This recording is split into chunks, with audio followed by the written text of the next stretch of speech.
Bonjour à tous, bienvenue dans ce nouveau tutoriel de pastel sec. Aujourd'hui nous allons réaliser un ciel d'orage. J'ai utilisé le papier Mi-Teinte Touch de Canson, donc le papier noir dont je vous avais déjà parlé dans une précédente vidéo. Et j'étais très étonnée de l'intensité des couleurs sur ce papier. C'est pour ça que vous allez me voir petit à petit foncer le bleu que j'avais choisi au préalable. Je souhaitais en effet une ambiance assez sombre pour faire ressortir les nuages beaucoup plus clairs. Les 3/4 du tableau ont été réalisés avec des bâtonnets. Et je n'ai pas voulu multiplier les couleurs. J'ai utilisé essentiellement du blanc, du gris, donc le bleu que vous m'avez utilisé qui était une sorte de bleu cobalt, du noir et un petit peu d'ocre foncé.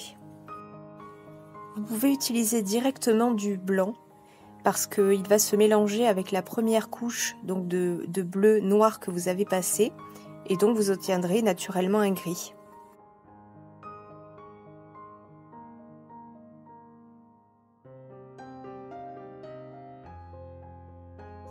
J'ai bien insisté avec mon bâtonnet blanc sur les zones que je voulais vraiment les plus claires.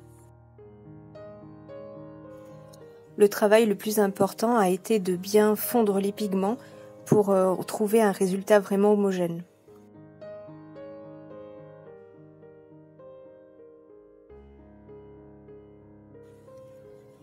J'ai également utilisé un crayon noir et un crayon blanc pour les zones de nuages qui étaient vraiment les plus dessinées.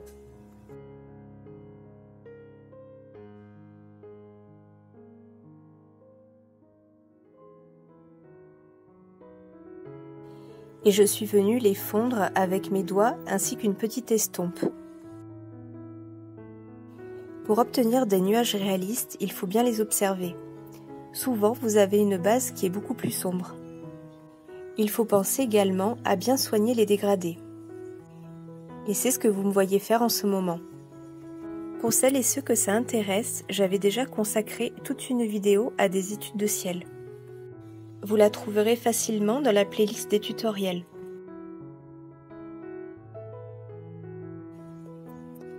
La partie basse du ciel était vraiment plus sombre. Et c'est pour ça que vous me voyez la foncer petit à petit.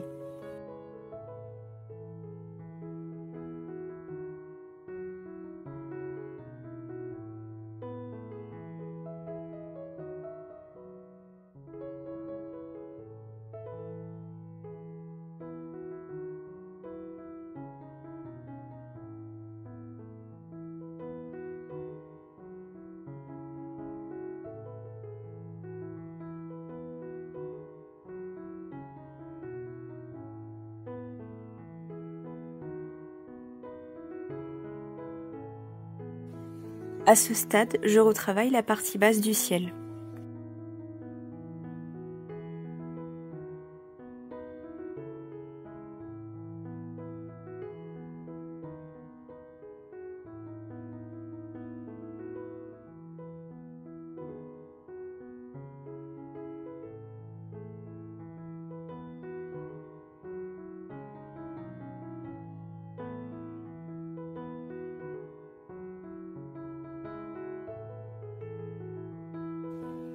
Et j'ai passé du temps sur la partie centrale qui était la plus lumineuse. Comme je vous l'avais déjà dit dans une précédente vidéo, vous pouvez tout à fait alterner les bâtonnets et les crayons pastels.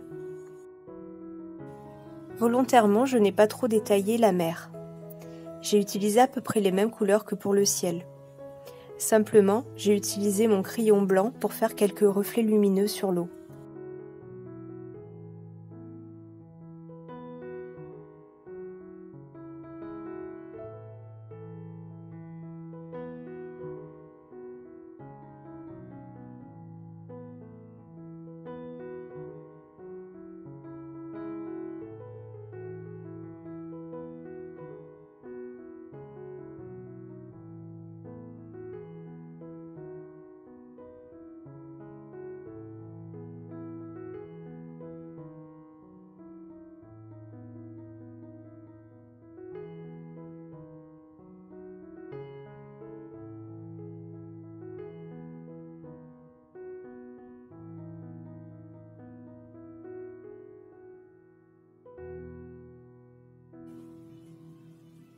Les éclairs ont été faits avec un crayon blanc pour plus de précision.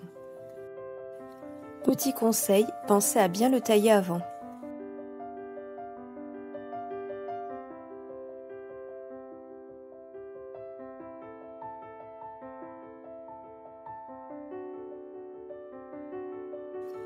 Voilà, ce tutoriel touche à sa fin, j'espère qu'il vous aura plu. Si c'est le cas, vous pouvez le liker et vous abonner à ma chaîne. À très vite pour une prochaine vidéo.